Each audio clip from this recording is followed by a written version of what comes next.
শিক্ষার্থীগণ, আসসালামু আলাইকুম। আজকে আমি তোমাদের সামনে উপস্থাপন করব নবম ও দশম শ্রেণীর হায়ার ম্যাথ উচ্চতর গণিতের দ্বিপদী বিস্তৃতি বলে একটা চ্যাপ্টার আছে, সেই চ্যাপ্টারের প্রথম পার্ট। কারণ ওটাকে আমি দুটা ভাগে ভাগ করেছি।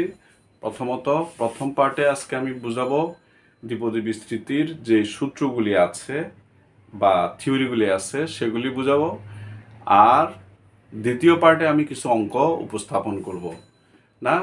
তাহলে আজকে আমি চলো শুরু করি। দ্বিপদী বিস্তৃতি, বিস্তৃতি মানে কি এক্সপানশন না, বিস্তার লাভ। আর দ্বিপদী মানে দুইটা পদ, তো দুইটা পদের বিস্তৃতি। এখন দেখো, দুইটা পদ বলতে আমরা কি বুঝি? যেমন এক্স প্লাস ওয়াই, এটাও একটা দ্বিপদ না, এটা একটা বীজগণিতীয় রাশি যার দুইটা পদ আছে।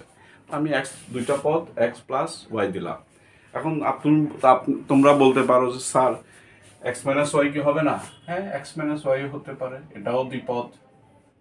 বিস্তৃতি মানে এটাকে বিস্তার, এক্সপানশন করা মানে বিস্তৃত করা।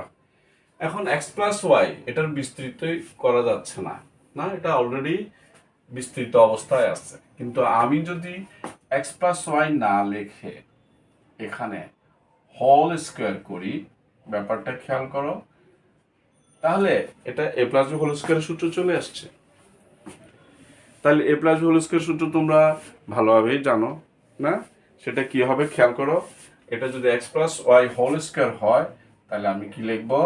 X square plus y square plus 2xy লিখলাম না? তাহলে এটা হলো বিস্তৃতি, এটাইকেই বলে বিস্তৃতি না? তাহলে খেয়াল করছো। এখন আমি ব্যাপারটা আরেকটু সাজিয়ে গুছিয়ে লিখে তোমাদের সামনে উপস্থাপন করি, যেহেতু আমরা এখান থেকে আজকে কি করব, কতগুলি কিছু সূত্র বা নিয়ম কানুন বের করে আনবো। এখন দেখো, আমরা যদি এটাকে বিস্তৃত এভাবে লিখি, খেয়াল করো, দ্বিপদীকে দেখো, এক্স প্লাস ওয়াই না, পাওয়ার দিয়ে দেখাইছি না স্কোয়ার দিয়ে, এখানে পাওয়ার ইকুয়াল টু কত আনলাম? n equal two 0। তাহলে পাওয়ারটা আমি দিলাম কত? 0। তোমরা জানো কোনো পাওয়ার যদি 0 হয়, something to the power 0 equal two 1, এটা আমরা আগে থেকেই জানি। যেমন a two the power 0 equal to কি হবে? 1 না? এটা তোমরা সূচকীয় ইয়ে থেকে জানো, আর এটা প্রমাণও আছে কিন্তু না। a two the power 0 equal two কিভাবে হলো সেটার একটা প্রমাণ আছে, আমি সেটা আর গেলাম না। X plus y to the power 0 equal to কি আসলো আমাদের? 1 আসলো, লিখলাম 1।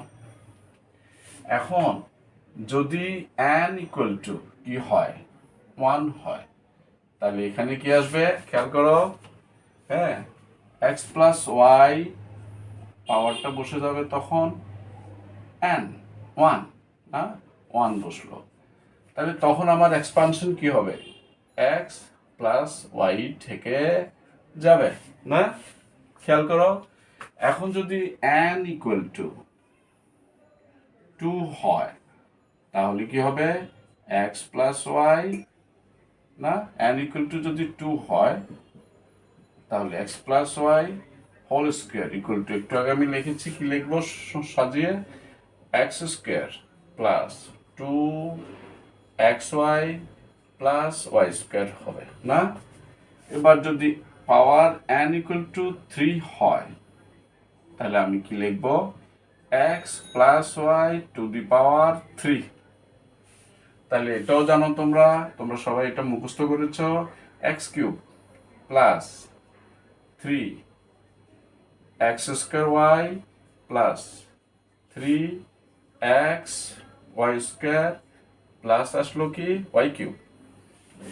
তাই দেখো, আমি আর লিখলাম না, বিশেষ আর বড় বাড়ালাম না, কারণ তোমরা এখান থেকে কিছু বৈশিষ্ট্য আমরা এখন দেখাবো।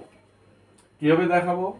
দেখো, এটা দ্বিপদীর বিস্তৃতি, তাহলে এটা n ইকুয়াল টু 0 হলে, পাওয়ার যদি 0 হয়, something to the power 0 equal two 1, এটা আমরা জানি, 1 পাইলাম। n ইকুয়াল টু 1 হলে দুইটা পাইলাম পদ, n ইকুয়াল টু 2 হলে তিনটা পদ পেলাম, n ইকুয়াল টু 3 হলে বিস্তৃতিতে আমরা কয়টা পেলাম, চারটা পদ পেলাম।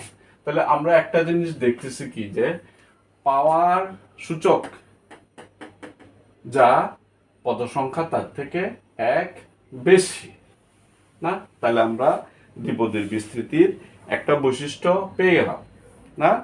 দ্বিপদী বিস্তৃতির একটা বৈশিষ্ট্য পেয়ে গেলাম। দ্বিতীয়টা কি, খেয়াল করো, এখানে দুইটা পদ আছে, তাহলে দ্বিতীয়টার বৈশিষ্ট্য আমরা যদি এখান থেকে দেখতে চাই তাহলে ব্যাপারটা বর্ণনা করতে আমার সহজ হবে। খেয়াল করো, এক্স প্রথম পদ হচ্ছে এক্স, দ্বিতীয় পদ হলো ওয়াই। প্রথম পদের সূচক হলো 1 আর 2, দ্বিতীয় বিস্তৃতিতে দ্বিতীয় পদে এসে এক্স এর পাওয়ার কমে গেছে, সূচকের মান কত কমে গেছে, 1 কমে গেছে। আর এখানে যে এক্স নাই তা না, আমরা ইচ্ছা করলে x⁻0 লিখতে পারতাম। তাহলে খেয়াল করো, প্রথম বিস্তৃতি দ্বিপদী বিস্তৃতির প্রথম পদ যেটা, তার পাওয়ার সূচক ক্রমান্বয়ে এক এক করে হ্রাস পেয়েছে। আর অন্যদিকে দেখো, দ্বিতীয় পদ যেটা, তার সূচক প্রথমে ছিল, এখানে ইচ্ছা করলে আমরা x² y⁻0 লিখতে পারতাম, 0, আমরা কিন্তু লিখিনি। এখানেও y⁻0 লেখা যেত, এখানেও x⁻0 লেখা যেত, আমরা সেটা লিখিনি। দেখো, তাহলে এখানে পাওয়ার y এর পাওয়ার এখানে 0 ছিল, এখানে 1, এখানে 2। তাহলে দ্বিপদী বিস্তৃতিতে দুইটা বৈশিষ্ট্য আমরা পেলাম। প্রথমত, সূচক যা বিস্তৃতিতে পদ সংখ্যা তার চেয়ে 1 বেশি, 1 বেশি। আচ্ছা, আবার কি পেলাম, প্রথম পদের সূচক ক্রমান্বয়ে প্রথম থেকে হ্রাস পেয়েছে, আবার দ্বিতীয় পদের সূচকের মান ক্রমান্বয়ে বাড়ছে, না? এবং কি এখানে পাওয়ার কত ছিল, 2, প্রথমে 2 ছিল এক্স এর আর সর্বোচ্চ পাওয়ার, আর ওয়াই এর সর্বোচ্চ পাওয়ার, দ্বিতীয় পদের সর্বোচ্চ পাওয়ার লাস্ট পদে ছিল, সেটাও আমরা দেখছি, না? তাহলে এটাও হলো আমাদের দ্বিপদী বিস্তৃতির কিছু বৈশিষ্ট্য আমরা তুলে ধরলাম তোমাদের সামনে। আরো এখন সামনের দিকে আগাবো, আমরা প্রসিড হব। সেখানে আমরা এখন দেখব কি, দেখব এই দ্বিপদী বিস্তৃতিতে যে পদগুলো এসেছে সেই পদগুলোর সহগ নিয়ে আমরা এখন একটু ক্যালকুলেশন করব এবং সহগগুলির বৈশিষ্ট্য তুলে ধরব। দেখো, আমরা যদি এখন প্রথমটার সহগ আর পদ একই লিখলাম, কত, 1। আর দ্বিতীয় n = 1 হলে দ্বিতীয় স্তরে এসে আমরা কি পেলাম, x+y⁻1 এর এক্সপানশনে সহগ এখানে 1, এখানেও 1। তাহলে দ্বিতীয় অবস্থায় এখানেও 1 পাইলাম, এখানেও 1 পাইলাম। তৃতীয় n = 2, তিনটা পদ আসছে, না? এই যে তিনটা পদের সহগ কি হবে, 1 2 1 লিখলাম, 1 মধ্যখানে লিখলাম, 2 সাইডে লিখলাম, 1, না? তৃতীয়তে এসে আমরা পেলাম তৃতীয়, অর্থাৎ তৃতীয় মানে কি, x+y⁻³ যার চারটা পদ রয়েছে। সেখানে এই পদগুলোর সূচক কি হবে, প্রথমটা 1, তারপর 3, তারপর 3, তারপর 1। তাহলে আমরা সেইভাবে লিখি, 1 3 3 1। তাহলে এখন তোমাদের মনে দেখো স্বাভাবিকভাবে একটা ব্যাপার আসতে পারে, আমরা যদি এখন চতুর্থ পদ x+y⁴ এক্সপানশন করতাম, তাহলে সেখানে আমাদের কি আসতো, সেখানে আমাদের সহগগুলি কিরকম হতো। দেখো, এখানে একটা জিনিস খেয়াল করো, প্রথমটা 1, দ্বিতীয়তে আইসা আমরা 1 1 পাইছি, তৃতীয়তে আইসা প্রথমে 1 পাইছি, লাস্টে 1 পাইছি, কিন্তু মধ্যখানে 1 + 1 2 পাইছি। খেয়াল করছো তোমরা? তৃতীয়তে এসে প্রথমটা 1 পাইছি, এই যে x³ এর সহগ, তারপর দ্বিতীয় পদের সহগ হয়েছে 2 + 1 1 + 2 3, তৃতীয় পদের সহগ 3 পাইছি, না? তাহলে এখানে কি পাইছি, 2 + 1 3, আর লাস্ট পদ 1 আসছে। এখন তাহলে যদি x+y n = 4 হতো, কি হইতো, n = 4, অর্থাৎ x+y⁴ হতো, কি x plus y to the power 4 হতো। তাহলে আমাদের তখন এই সহগগুলো কি হতো, তাহলে আগের নিয়ম অনুসারে হতো প্রথমে 1, 3 আর 1 যোগ করলে কি আসবে 4 না, n ইকুয়াল টু 4 হলে, এই যে আমি দেখিয়ে দিচ্ছি n ইকুয়াল টু 4 না, এখানে প্রথমটা হলো n ইকুয়াল টু 1, এই যে প্রথমটা, দ্বিতীয়টাতে সূচক n ইকুয়াল টু কত 2 না, n ইকুয়াল টু না, প্রথমটাতে 0, সরি প্রথমটাতে কত 0, n ইকুয়াল টু 0 হলে 1, n ইকুয়াল টু 1 হলে 1 1, n ইকুয়াল টু 2 হলে আসছে 1 2 1, n ইকুয়াল টু 3 হলে আসছে 1 3 3 1। আর এখন n ইকুয়াল টু 4 হলে কয়টা পদ হবে, অর্থাৎ সূচক যদি x plus y to the power 4 হয়, এক বেশি, তাহলে 5টা পদ আসবে। দেখো 5টা পদ আসতেছে, 3 প্লাস 1 4, আবার 3 প্লাস 3 6, 3 প্লাস 1 4 1, দেখছো 5টা পদ আমরা পেয়ে গেলাম না, খেয়াল করছো n ইকুয়াল টু 4 হলে, তাহলে এটা কি x plus y to the power n হলে। এখন খুব ভালো করে খেয়াল করো, আমরা যদি লিখি x, খুব ভালো করে খেয়াল করো, আশা করি তোমরা দেখতেছো, দেখা যাচ্ছে নাকি, দেখো x plus y to the power যদি 4 দিই না, x plus y to the power 4 দিই, তাহলে আমার দ্বিপদী বিস্তৃতিটা কি হচ্ছে একটু খেয়াল করো, খেয়াল করো তোমরা, ঠিক দ্বিপদী বিস্তৃতিটা তোমরা আগের নিয়ম মেনে যদি করো তাহলে চলে আসবে সহগ কত 1, সহগ আসতেছে কত 1, তাহলে আমি এখানে 1টা লিখে আর লিখলাম না। প্রত্যেকটার বিস্তৃতিতে দেখো প্রথম পদ x এবং পাওয়ার সর্বোচ্চ, তাহলে 4, তাহলে এখানে আসবে কি আমি x টু দি পাওয়ার 4, ও না, তারপরে কি হবে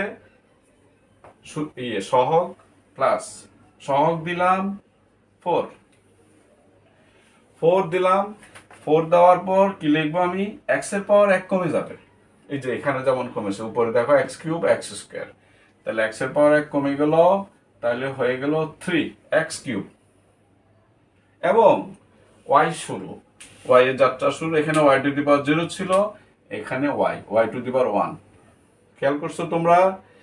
তাহলে তৃতীয় পদের কি হবে সূচক, আরে সহগ 6 হলো, এবং x দেখো x এর পাওয়ার 1 হ্রাস পাবে, মাইনাস হবে, তাহলে স্কয়ার না, আর y এর পাওয়ার কি হবে 2 হয়ে যাবে, কেন y এর পাওয়ার এখানে প্রথমে ছিল y to the power 0, y to the power 1, তাহলে 1 বৃদ্ধি পাবে, তাহলে কত হবে x স্কয়ার y স্কয়ার। খেয়াল করছো তোমরা, প্রথম তোমাদের কাছে এটা অনেক ঝামেলা মনে হবে, কিন্তু যখন বারবার প্র্যাকটিস করবা দেখবে যে ইজিলি তোমরাও এটা ব্যাপারটা অ্যারেঞ্জ করতে পারতেছো, এটা তেমন কঠিন নয়। যে কোনো জিনিসই প্রথম যদি কঠিন থাকে হতাশ হওয়ার কোনো কারণ নেই, কি করতে হবে ধৈর্য নিয়ে সেটা চেষ্টা করতে হবে, তাহলে তোমরা দেখবে যে পারবে। তাহলে 4, তাহলে x এর পর আরো 1 কমে যাবে, তাহলে x, এখানে x স্কয়ার ছিল x, y এর পাওয়ার আরো 1 বেড়ে যাবে, তাহলে কিউব না, খেয়াল করতে পারতেছো। এরপরে কত হবে সহগ 1, x টু দি পাওয়ার 0 হয়ে যাবে, x এর পাওয়ার আরো কমে যাবে, তাহলে x two the power 0 equal two 1 আমি আর দেখাইলাম না, আমি দেখাবো কি শুধু y এর মান 1 বেড়ে যাবে, তাহলে এখানে কত হবে y টু দি পাওয়ার 4, দেখছো তোমরা। তাহলে দেখো এই যে আমরা একটা সহগগুলো না একটা নিয়ম মেনে চলে বলে আমরা ইজিলি সেটা দেখাইতে পারছি, শো করতে পারছি, এবং মুখস্থ না রেখে আমরা এক্সপ্যানশন করতে পারবো, দ্বিপদী বিস্তৃতির এক্সপ্যানশন করতে পারবো না। তাহলে কেন পারবো, আমরা এই যে এখানে উপরে যা লিখেছি তার মধ্যে একটা নিয়ম বৈশিষ্ট্য খুঁজে পেয়েছি না, এটাকে বলে কি প্যাসকেলের ত্রিভুজ। কোনটাকে, এই যে আমি যেটা লিখছি 1 1, এটাকে আমরা কি বলবো প্যাসকেলের ত্রিভুজ না, দেখো খেয়াল করো, এটা এটাকে বলে প্যাসকেলের ত্রিভুজ। তোমাদের অনেক সময় বলবে পরীক্ষায় যে প্যাসকেলের ত্রিভুজের সাহায্যে, না, প্যাসকেলের ত্রিভুজের সাহায্যে হয়তো বলবে x to the power y to the power 5 এর এক্সপানশন দেখো, বিস্তৃতি দেখো, বলতেই পারে। তখন তোমরা কি করবা? আমি যেভাবে এখানে নিয়ম মেনে এই যে এক্স টু দি পাওয়ার 4 এর সহগগুলি লিখছি, তাহলে এক্স টু দি পাওয়ার 5 হলে কি হবে? এক্স টু দি পাওয়ার 5 হলে জাস্ট এখানে আরো দেখো, আমি খেয়াল করি দেখাই, এই যে একটা মুছে দিই, খুব ভালো করে খেয়াল করো। এক্স টু দি পাওয়ার যদি 5 হয় তাহলে আমাদের সহগগুলি কি হবে, না, এটা আমরা ইজিলি বের করে নিতে পারবো এবং এক্সপানশন অর্থাৎ বিস্তৃতিটা আমরা দেখাতে পারবো। দেখো এখানে আমরা কি করব? আবার আগের মতো n ইকুয়াল টু, তাহলে এখানে 5, তাহলে n ইকুয়াল টু যদি 5 হয় তাহলে বিস্তৃতিটা কি হবে? আমার প্রথমত সদস্য হবে কয়টা? 6টা, কারণ এক বেশি না, 6টা হবে। এবং বিস্তৃতিটা কি ধরনের হবে খেয়াল করো, এখানে হবে 1 শুরুতে, আবার দেখো এখানে 1 এর একটা সিঁড়ির মতো আছে, এদিকেও একটা 1 এর সিঁড়ির মতো আছে এবং ত্রিভুজের মতো লাগতেছে না? এবং 1 প্লাস 4 লিখবো এখানে কত? 5। 4 প্লাস 6 এখানে বসবে 10। দেখো 1 5 10, এখানে একটা জিনিস খেয়াল করো, 1 4 6 4 1, না, মিল আছে, 1 3 3 1, এখানে 1 5 10, এরপরে 10টা আবার রিপিট করতেছে, খেয়াল করছো? হ্যাঁ, তারপরে আমরা কি পারবো? 5 আবার পাবো 1, দেখছো? তা আমরা এর সাহায্যে সহগগুলি জানি, তাহলে x plus y to the power 5 এর এক্সপানশন ইজিলি পারবো, না? x প্রথমে মনে করো x টু দি পাওয়ার 5 হবে, শুরুতে লিখবো, দেখো এখানে লিখবো কি? x টু দি পাওয়ার 5, ঠিক আছে? তারপর লিখবো কি? প্লাস, এখানে লিখবো 5, তারপর লিখবো কি? x এর পাওয়ার 1 কম, 1 কম হলে 4 হয়ে যাবে, y এর যাত্রা শুরু, y 1 হয়ে গেল। এরপরে কি লিখবো আমরা? সহগ কত? 10 লিখলাম। 10 লেখার পর আমার x এর পাওয়ার কিউব হয়ে যাবে, 1 হ্রাস পাবে, y এর পাওয়ার 1 বৃদ্ধি পাবে, স্কোয়ার হয়ে যাবে, দেখছো?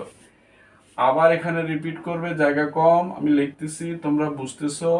10, এখানে হয়ে যাবে x হ্রাস পাবে, x স্কোয়ার, এখানে হয়ে যাবে y কিউব। আর তারপর দেখো, হ্যাঁ, এটা না বুঝলেও তোমাদের অসুবিধা নেই, তোমরা নিজেরাই পারবে, হ্যাঁ, এটা নিজেরাই পারবে, না বুঝলেও না দেখা গেলেও অসুবিধা নাই। 5, এরপরে লিখবো আমরা কি? x, x এর পাওয়ার 1 কমে গেল, x, y to the power 4 লিখবো, না, দেখছো? তাহলে আমাদের আরেকটা আছে কি, এখন দেখো x 0 হয়ে যাবে আর সহগ 1 হয়ে যাবে, তাইলে লাস্টে এসে y টু দি পাওয়ার 5 হয়ে গেল। দেখো আমি তোমাদেরকে একটু, যদি আমার লেকচারটা একটু লম্বা হয়ে যাচ্ছে, তারপরও আমি তোমাদেরকে কিভাবে বিস্তৃতি করতে হয় সেটা একটু দেখালাম, কারণ এখানে বিস্তৃতি করতে যে অনেকের কাছে অনেক প্রবলেম মনে হতেই পারে। এখন আমি একটা জিনিস তোমাদেরকে বুঝাবো যে আমরা কি প্যাসকেলের ত্রিভুজের সাহায্যে স্যার শুধু সহগ নির্ণয় করব?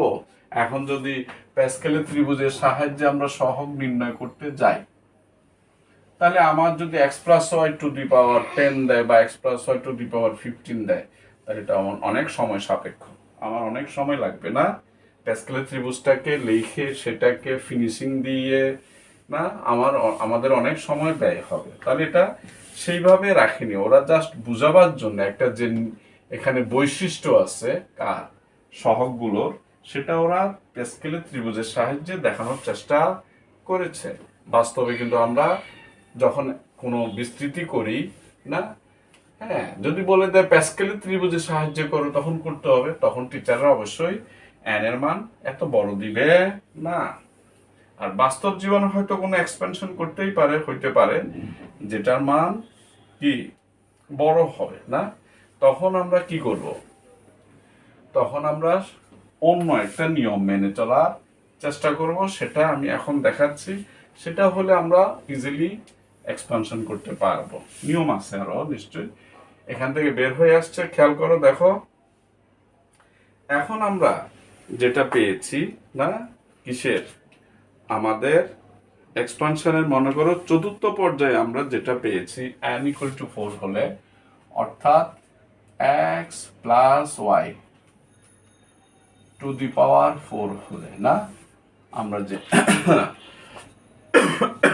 এক্সপেনশন পেয়েছি সেখানে আমরা সহগগুলি কি পেয়েছি, সহগগুলি পেয়েছি, আমরা সহগগুলি পেয়েছি কি খেয়াল করো, 1 না, 1 4 6 4 1, খেয়াল করো সহগ প্রথমে পেয়েছিলাম 1, তারপরেরটা পেয়েছি 4, তারপরেরটা পেয়েছি 6, তারপরেরটা পেয়েছি 4, তারপরেরটা পেয়েছি 1। তাহলে সর্বোচ্চ পাওয়ার কত আমার 4 না, তাহলে 5টা পদ পেয়েছি আমরা। খেয়াল করো আমরা এখন এই জিনিসটাকে একটু যদি অন্যভাবে লেখার চেষ্টা করি তাহলে সেটা কিভাবে লিখব না, তাহলে লেখার ব্যাপারটা একটু অন্যরকম আমরা এখন দেখাবো। খেয়াল করো লেখার জিনিসটা কি হবে, আমার সর্বোচ্চ n ইকুয়াল টু কত, এখানে 4 না, এটা হলো n ইকুয়াল টু 4। তাহলে সহগগুলির নিচে এখানে সদস্য 5টা, আমরা অন্যভাবে লেখার চেষ্টা করব। দেখো 4 0 এইভাবে একটা দিলাম, তাহলে উপরে সবখানে 4 থাকবে, এখানে 4 1 হবে, এইভাবে ফার্স্ট ব্র্যাকেট দিলাম। এটা একটা প্রসেস, সেটা আমি তোমাদেরকে দেখাচ্ছি।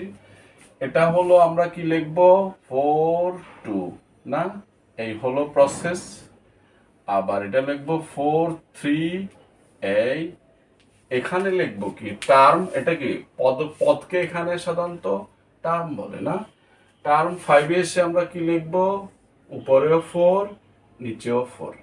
তাহলে আমাদের দাঁড়ালো কি 4 0 লিখলে আমরা, দেখো এটা জিনিসটা একটু বড় করে লিখি, 4 0 লিখছি, এর মান চলে আসছে কত 1, এখানে 4 লিখছি, এখানে 0 লিখছি, হয়ে গেল কত 1, 4 1 লিখছি হইল কত 4, 4 2 লিখছি হইল 6, 4 3 লিখছি 4, 4 4 লিখছি আর 1। এখন এখানে একটা ব্যাপার আছে, এই যে প্রথমটা 4 0 1 কিভাবে হলো, এটা বুঝতে হইলে আমাদেরকে কিসের সাহায্য নিতে হবে, এটা সাহায্য নিতে হইলে এই কম্বিনেশন বলে একটা চ্যাপ্টার আছে ইন্টারমিডিয়েট না কলেজের, সেখান থেকে ব্যাপারটা চলে আসছে এখানে। আসলে ব্যাপারটা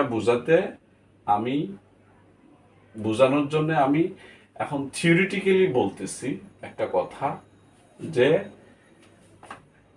4টা থেকে আমি কোনোটাই সদস্য, 4টা সদস্য আছে মনে করো, কম্বিনেশন বলে একটা পারমুটেশন অ্যান্ড কম্বিনেশন, যারা হয়তো অনেকেই তোমাদের মধ্যে যারা অলিম্পিয়াডে অংশগ্রহণ করো ম্যাথমেটিক্সে না, তারা একটু অগ্রগামী, তাহলে তারা পারমুটেশন কম্বিনেশন ব্যাপারটা জানতেও পারো না। আর তোমাদের বাসায় যদি কোনো বড় কেউ তোমার ভাই বোন থাকে বা, তাহলে দেখবে যে পারমুটেশন কম্বিনেশন একটা চ্যাপ্টার আছে ইন্টারমিডিয়েট কলেজে, সেখানে কম্বিনেশন বলে একটা কথা আছে। এখন দেখো আমার এখানে সেটা একটু আলোকপাত করতেছি আমি, যে এখানে 4 0 1 আসছে কিভাবে, তাহলে এখানে 4টা, খেয়াল করো এখানে আমি 4টা বল রাখছি, 4টা বল রাখছি আমি, 4টা বল থেকেই, হ্যাঁ যদি থিওরিটিক্যালি বলি, কোনোটাই নিলাম না, এটাও একটা দল 0%, এটাও একটা দল না, তাহলে 4 0 এখানে কি হয়ে গেছে 1 হয়ে গেছে সেই জন্য। আচ্ছা সেটা কি হবে আমি আরো লিখে দেখাবো। আবার আমার এখানে 4টা থেকে একটা করে নিছি, তাহলে কয়টা দল হবে 4টা, 4টা থেকে 2টা করে নিয়ে দল গঠন করছি, কয়টা দল গঠন করা যাবে 6টা, 4টা থেকে 3টা করে নিছি, তাহলে কয়টা দল গঠন করা যাবে? 4টা। 4টা থেকে 4টা নিয়ে ফেলছি, তাহলে একটাই দল গঠন করা যাবে না। এখন এটাকে যদি আমরা লিখে প্রকাশ করতে যাই, তাহলে আমরা কিভাবে লিখবো? 401 41। তাহলে 40 যদি 1 হয়, সেটা আমি আলাদাভাবে তোমাদেরকে পরে দেখাচ্ছি। এখন দেখো 41, দেখো কিভাবে এটা লিখবো আমি। দেখো 401, এখন 4 লিখবো এইভাবে, 4 নিচে একটা দাগ দিয়ে 1 লিখবো, তাহলে 41 ইকুয়াল টু 4। এখন যদি 42 লিখি, দেখো 4 কে 1 দিয়ে ভাগ দিয়েছি, কত হয়েছে? 1। এখন তুমি যদি বলো স্যার এইভাবে যদি আপনি 4 কে 0 দিয়ে ভাগ দেন, ঘটনা কি ঘটবে? এখানে অসংজ্ঞায়িত হয়ে যাবে। ব্যাপারটা তা না, সেটা আমি একটু পরেই বুঝাচ্ছি। খেয়াল করো, 4 কে 4 দিয়ে ভাগ দিলে কত হবে? এখানে 4 চলে আসবে না?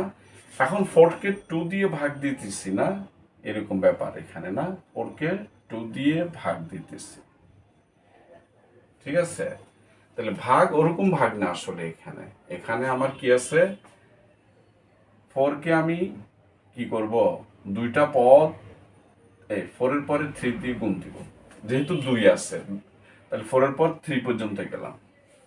আর এখানে 2 আছে না, সেহেতু 2 আছে, তাহলে আমি লিখব 1 ইন্টু 2, এইভাবে লিখব। এটাকে এইভাবে এক্সপানশন করব। ব্যাপারটা এরকম না যে 4 2 হলে আমি দুইটা পদ নিই, 4 1 হলে উপরে একটা পদ থাকবে, নিচে একটা পদ থাকবে, সেই জন্য আমি আর কিছু করলাম না, এটা কোনো ভাগ দিইনি আমি আসলে, না প্রকারান্ত এটা ভাগ, সরাসরি ভাগ না। তাহলে দেখো 4 2 লিখলাম আমি কি 4 ইন্টু 3, দুইটা পদ নিচ্ছি আমি, আর 2 1 লিখিনি, 4 3 2 1 এটা লিখিনি কিন্তু, আর 2 এটা লিখলাম 1 2। তাহলে দেখো এখন লিখবো 4 3, তাহলে 4 3 হলে আমি 4 লিখবো একবার, দাঁড়াও,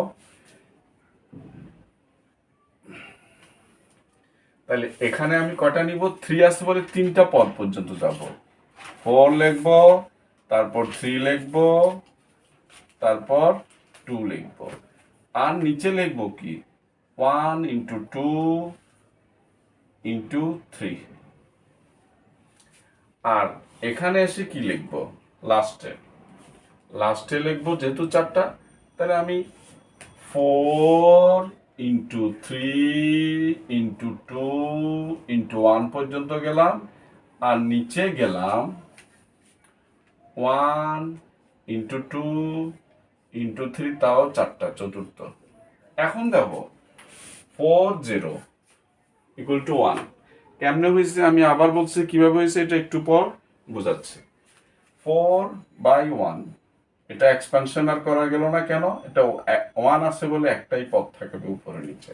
এখানে খেয়াল করো, 3 4 12, উপরে নিচে 2, ভাগ দিলে কত হয়? 6, মিলে গেছে। আর 4 কে 1 দিয়ে ভাগ দিলে 4। এখানে খেয়াল করো, 2 2 কাটা, 3 3 কাটা, তাহলে 4 3 4ই আসছে। আর এখানে দেখো 3 4 12 24, নিচে 24, উপরে 24, 1 আসছে। তাহলে বুঝতেছে এখানে একটা নিয়ম কাজ করতেছে, এবং এইভাবে আমরা তোমাদের বইতে এক্সপানশনের সময় এইভাবে করেই দেখাইছে, না দেখানো হয়েছে, ঠিক আছে? তাহলে এটা বুঝছো। যদি আমার এখানে কেউ লিখতো যদি এরকম, না 6 নিচে 5, তখন আমি কি লিখতাম যে 6 5 4 3 ইন্টু 2, কয়টা ইন্টু হয়েছে? 5 into 6 into 5 4 into 4 into 3 into 2, 5টা পদ আসছে। আর নিচে কি লিখতাম? 1 2 3 4 5, নিচে লিখতাম 1 ইন্টু 2 ইন্টু 3 ইন্টু 4 ইন্টু 5 চলে আসছে, না? খেয়াল করছো না? তাহলে 1 2 3 4 5, উপরেও 5টা, নিচেও 5টা, না? তাহলে এখানে যদি আমরা কাটাকাটি দিই 5 5, না ভাগ দিই 3 3, 2 2 4 4, তাহলে 6 5 ইকুয়াল টু কি আসছে আমার? 6 আসছে। তাহলে ব্যাপারটা, নিয়মটা তোমরা খেয়াল করেছো দেখো, এটা নতুন নতুন নিয়ম কানুন, তোমাদের কাছে একটু অড মনে হতে পারে বা একটু কেমন কেমন মনে হতে পারে, তো ব্যাপারটা তাহলে একটু খেয়াল করো না। এখন আমি যাব অন্য একটা ব্যাপারে। দেখো, খুব ভালো করে খেয়াল করো, খুব ইম্পর্টেন্ট একটা জিনিস।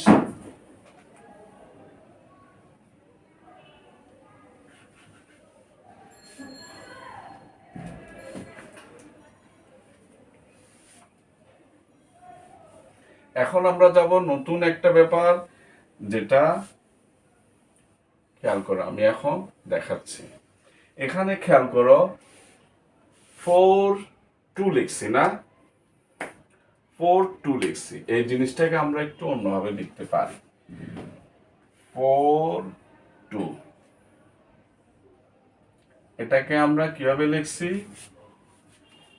4 × 3 লিখলাম, আর নিচে কি লিখলাম? 1 × 2, এবং এইভাবে দাগ দিলাম। এখন এটা একটা গ্রুপ করলাম। এখন যদি আমি এটাকে একবারে, এটা একটা গ্রুপ লিখলাম, তাহলে এটাই লিখছি। এখন যদি আমি বাড়তি কিছু লিখি, কি লিখবো?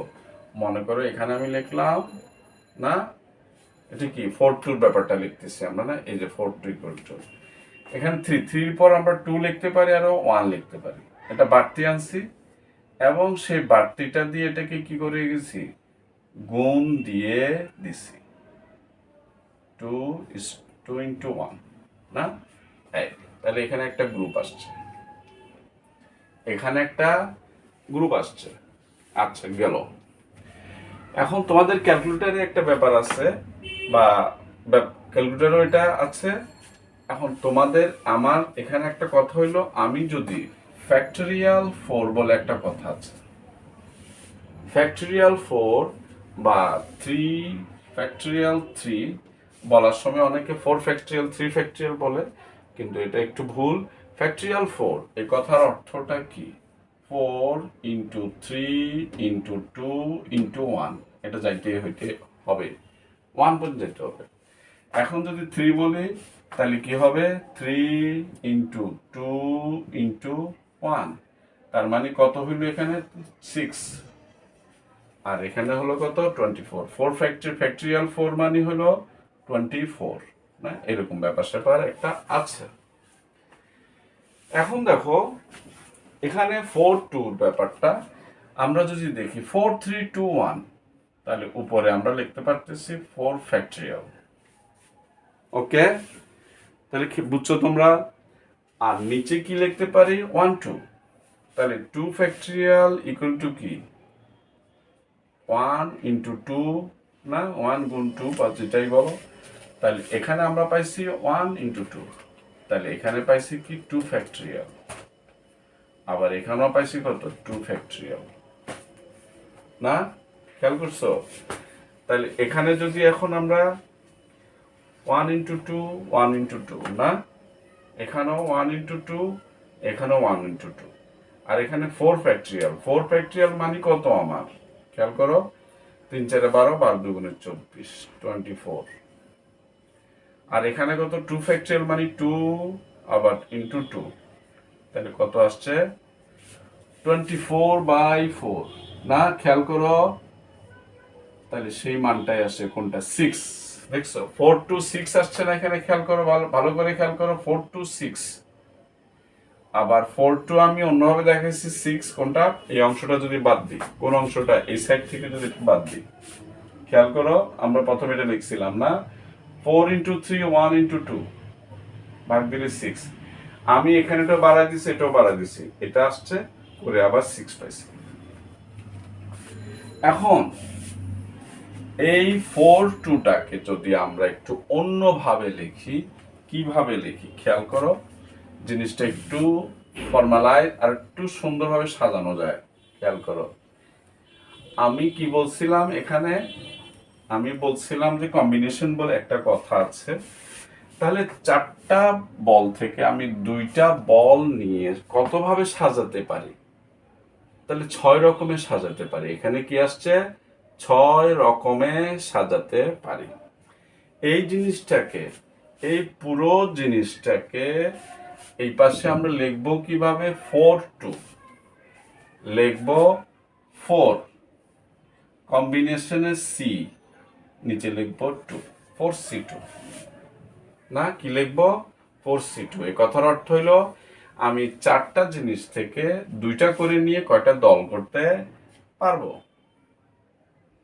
তাহলে এটার সূত্রটা এটা যদি আমরা এখন লিখতে চাই কি লিখব একটু আগে আমরা লিখছি না উপরে আসছে কি আমার 4 ফ্যাক্টরিয়াল কত আসছে উপরে 4 ফ্যাক্টরিয়াল আর নিচে আসছে কি যে খেয়াল করো এই জিনিসটা তোমরা এটা আসছে কোথা থেকে এখান থেকে না এটাকে আমি কনভার্ট করে এটাকে 4 কে নিচে নিয়ে আসছি তাহলে আসছে কত 4 ফ্যাক্টরিয়াল নিচে আসছে 2 ফ্যাক্টরিয়াল 2 ফ্যাক্টরিয়াল না তাহলে লিখলাম 2 ফ্যাক্টরিয়াল 2 ফ্যাক্টরিয়াল ফ্যাক্টরিয়াল 2 ফ্যাক্টরিয়াল 2 লিখলাম ফ্যাক্টরিয়াল 4 উপরে। এখন দেখো এটাকে আর একটু কনভার্ট করতে পারি আর একটু সুন্দর করে এটা কি 4 ফ্যাক্টরিয়াল 4 নিচে 2 ফ্যাক্টরিয়াল ইন্টু 4 মাইনাস 2 ফ্যাক্টরিয়াল লিখতে পারি। খেয়াল করছো তোমরা ভালো করে খেয়াল করো 4C2 তাহলে 4C2 এখন একটু এটাকে চেঞ্জ করে কোথায় নিয়ে গেছি 4C2 কে আমরা এইভাবে লিখছি না 4 কে এইভাবে লিখছি এবং এখানে কি পাইছিলাম 4 ফ্যাক্টরিয়াল 2 ফ্যাক্টরিয়াল 2 লিখছি এই জিনিসটা আমি ওখানে পুট করছি। এবার আমি আরেকটু এটা কনভার্ট করে নিলাম কি 4 ফ্যাক্টরিয়াল 2 ফ্যাক্টরিয়াল 4 মাইনাস 2 ফ্যাক্টরিয়াল না ব্যাপারটা এইভাবে আসছে। তাহলে ইন টোটাল ব্যাপারটা কি দাঁড়াইলো আমরা সূত্রটাকে আরেকটু আধুনিক আরেকটু সহজ করে ফেলেছি না তাহলে ব্যাপারটা আমাদের কি দাঁড়ালো এই যে আরেকটু আধুনিক করছি না। এখন খেয়াল করো তোমরা খুব ভালোভাবে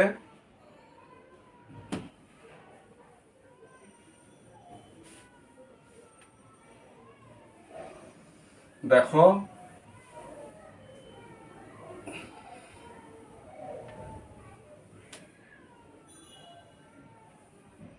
এই যে এখানে আমরা 4C2 না এখন যদি এটা আমরা দেখো 4C2 নিলাম 4C3 নিয়ে দেখি বা অন্য একটা নিয়ে দেখি 5C3 ইকুয়াল টু কি লিখবো একটার মতো এই যে নিচেরটা 4C2 কি লিখবো 5 ফ্যাক্টরিয়াল লিখলাম 5 ফ্যাক্টরিয়াল নিচে লিখলাম কি 3 ফ্যাক্টরিয়াল 3 সরি ভুলে যাই আবার এখানে লিখলাম ফ্যাক্টরিয়াল 5 মাইনাস 3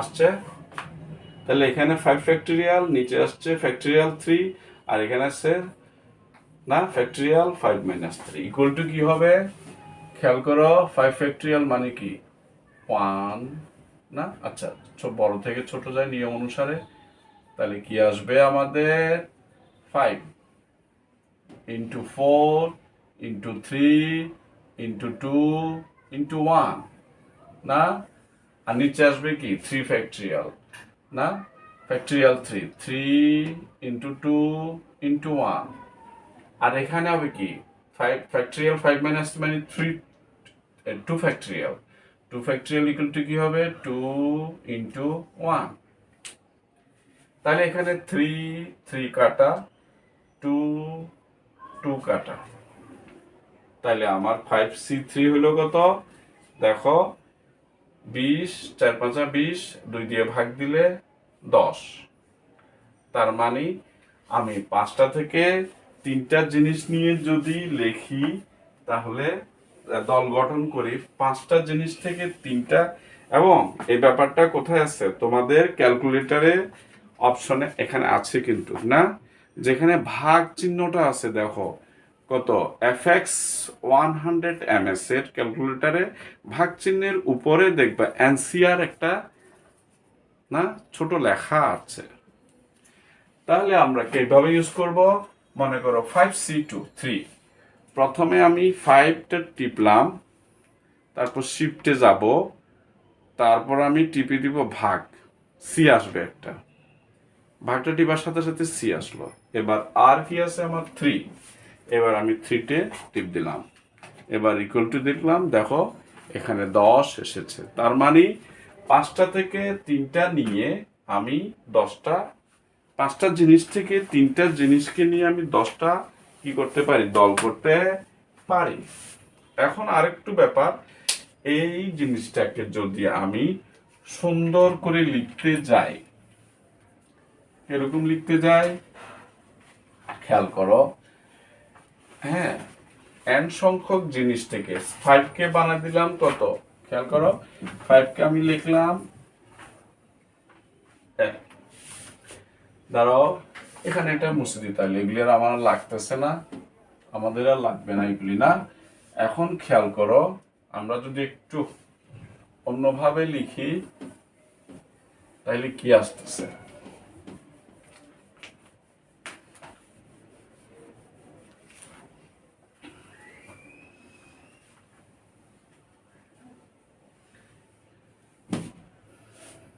খেয়াল করো, আমি যদি এখন 5-এর জায়গায় n লিখি, অর্থাৎ সংখ্যা আমি আমার মতো করে লিখছি, না, n যে কোনো সংখ্যা হতে পারে, n-টি জিনিস থেকে আমি r সংখ্যক জিনিস নিছি, কয়টা দল হবে, সূত্রটা কি হবে, হ্যাঁ, এখন এখানে অবশ্যই r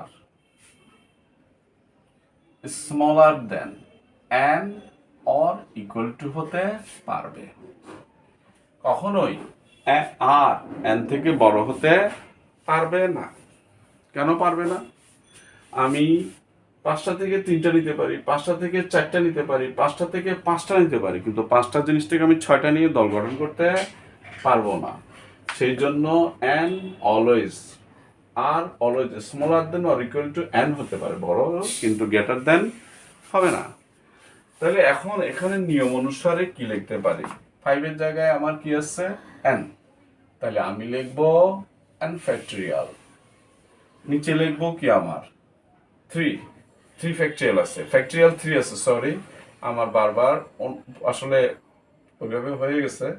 এখন ফ্যাক্টরিয়াল 3, তাহলে r ফ্যাক্টরিয়াল r, আর এখানে কি আসছে খেয়াল করো, 5 মাইনাস 3 ফ্যাক্টরিয়াল, তাহলে n মাইনাস r ফ্যাক্টরিয়াল, না এখানে আসবে কি n minus r factorial, n minus r আসলো, তাহলে এটাই হলো আমাদের সূত্র, না। এখন যেটা আমি বলতে চাচ্ছি একটা হিসাব, ওই যে শুরুতে আমরা যেটা লিখছিলাম, যে খেয়াল করো x plus y to the power 4 এক্সপেনশনে, হ্যাঁ, বিসমিল্লাতে আমরা কি লিখছিলাম, এখানে খেয়াল করো, এইভাবে আমি একটা জিনিস লিখছিলাম, বলছিলাম যে পরে তোমাদেরকে আমি বুঝাইতেছি, না, খেয়াল করো কোনটার কথা বলতেছি, এই যে 540 ইকুয়াল টু লিখছিলাম 1, বা 50 তাও এক্সপানশনে এসে এইভাবে 1 লিখছিলাম, না, অর্থাৎ এটা কি হয়ে গেছিল 5C0, 5C0 এরকম, না। তাহলে 5C0 ইকুয়াল টু কি আসছে 1 আসছে, তাহলে কিভাবে 1 আসবে, মনে করো আমি যদি এখন 5C0 লিখি এখানে অনুসারে, খেয়াল করো 5C0 কি আসবে, আসবে আমার 5 ফ্যাক্টরিয়াল বাই 0 ফ্যাক্টরিয়াল, খেয়াল করো factorial 0, factorial 5 by factorial 0 into 5 minus, দেখো 5 মাইনাস 0, অর্থাৎ ফ্যাক্টরিয়াল 5 মাইনাস 0 আসছে। এখন এটাকে যদি আমি লিখি পরে, খেয়াল করো এখানে কি আসবে আমাদের, এই যে এখন দেখো দেখাচ্ছি, এখানে 5 ফ্যাক্টরিয়াল 5 তো থেকে যাচ্ছে, কিন্তু এখানে 0 ফ্যাক্টরিয়াল, এখানে কি আসতেছে 5 মাইনাস 0, 5 মাইনাস ফ্যাক্টরিয়াল 5 মাইনাস 0, তার মানে 5 ফ্যাক্টরিয়াল আসলো। এখন খেয়াল করো, ফ্যাক্টরিয়াল 5 ফ্যাক্টরিয়াল কাটা গেলে কি আসতেছে 1/, হ্যাঁ 1/, কি আসতেছে আমার 0 ফ্যাক্টরিয়াল 0। তাহলে 5c0 আমি কি পেলাম 1/0 ফ্যাক্টরিয়াল পেলাম। এখন তোমাদের মনে প্রশ্ন থাকতে পারে, স্যার ফ্যাক্টরিয়াল 0 আপনি তো বলছিলেন যে কি 501 হয়েছে, এখানে তো 5c0 1/ফ্যাক্টরিয়াল 0 হয়েছে।